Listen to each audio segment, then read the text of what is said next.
This year's race for the White House came into clear focus this week as President Obama got his best economic news in months, and Mitt Romney secured his claim to the nomination with back-to-back landslides. That big win in Florida Tuesday and yesterday in Nevada, with about 70% of the caucus vote counted so far. Romney's at 48%, Newt Gingrich has 23%, and right on his heels, Texas Congressman Ron Paul, and he joins us now. Congressman Paul, thanks for joining us this morning. Thank you. Good to be with you. You know, you're in third place right now, fighting for second in Nevada, but you did come in second in 2008. It must be hard not to be disappointed by not having that secure yet. Well, you know, the votes aren't all counted yet, and there seems to be a bit of chaos out there, even though it was a small caucus vote. There was a lot of confusion. So, yes, if you go from second to third, there would be disappointment. But also, on the positive side, we will get a block of votes. We will still get some delegates, and we still will pursue, you know, our plan to go into the caucus states, and we'll have to wait and see how things go. But, Congressman, where do you get that first win? Well, you know, it's hard to say exactly when, but we have 3 or 4 caucus states that we believe our numbers are doing pretty good. So we have to just wait and see and continue to do exactly what we're doing. Former Speaker Newt Gingrich is also vowing to stay in this race straight through to the convention. He continued his pretty much scorched earth campaign against Mitt Romney last night. Take a listen. The vast majority of Republicans across the country are going to want an alternative to a Massachusetts moderate who has in his career been pro-abortion, pro-gun control, pro-tax increase, and who ranked third from the bottom in creating jobs in the 4 years he was governor. A lot of other Republicans, including Rick Santorum, who's still in the race, think that that kind of continued attack against Mitt Romney is going to hurt the Republican Party in the fall. Are you worried about that? I don't worry about a lot of things. I don't worry about that. I worry about myself. I worry about the message. I worry about the country. I worry about the wars going on. I worry about the economy in the real sense of what it's like to have runaway inflation. Those are things that I worry about, and that's what energizes my supporters, and that's why we get these thousands of people coming out.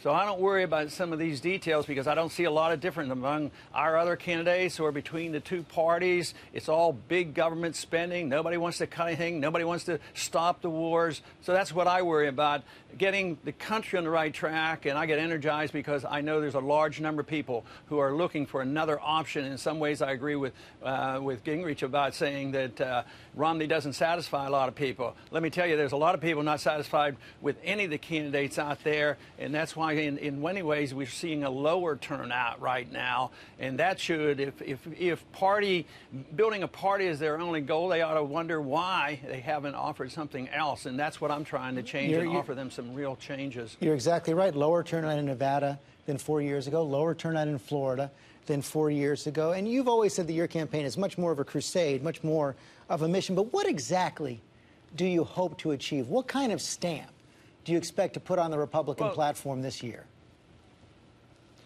Well, the first thing you want to achieve is get as many votes as you can and get as many delegates and set your target high. And, of course, you set it for victory, but you have to live within the real world. But in the campaign, that is what the goal is to galvanize people, energize people, get them out and vote.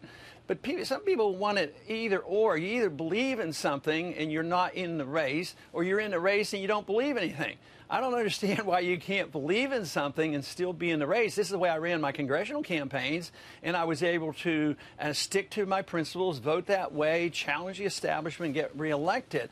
So it's a bigger challenge, of course, to do this in a nation. But we've done this, you know, in the early primaries like Iowa and New Hampshire, and we've been able to achieve that to a degree. But that is my goal, to make sure that campaigning and political activity represents true beliefs and a true understanding of what we're doing, rather than saying superficially, how do you win the race? How do you become the nominee?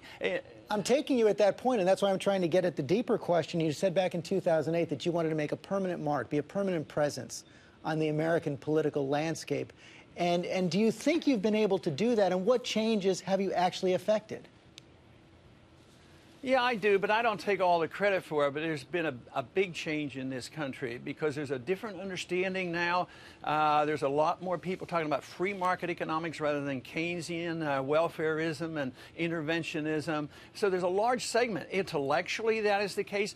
But among the young people, there is a revolution, an intellectual revolution going on with the young people, and there are people who have sat on the sidelines for years. The independents that I talk to, obviously we're not in a large majority right now when the election comes, but anybody who cares about what I'm talking about has to come to the campuses. Last night we had in a small college in Minnesota, we had 1,300 people coming out, and they're energized. It has not been translated into an absolute political change, but believe me, the intellectual revolution going on, and that has to come first before you see the political changes, and that's where I'm very optimistic. Do you think you can change Mitt Romney's mind on any of these big issues, and will you endorse him if he gets the nomination?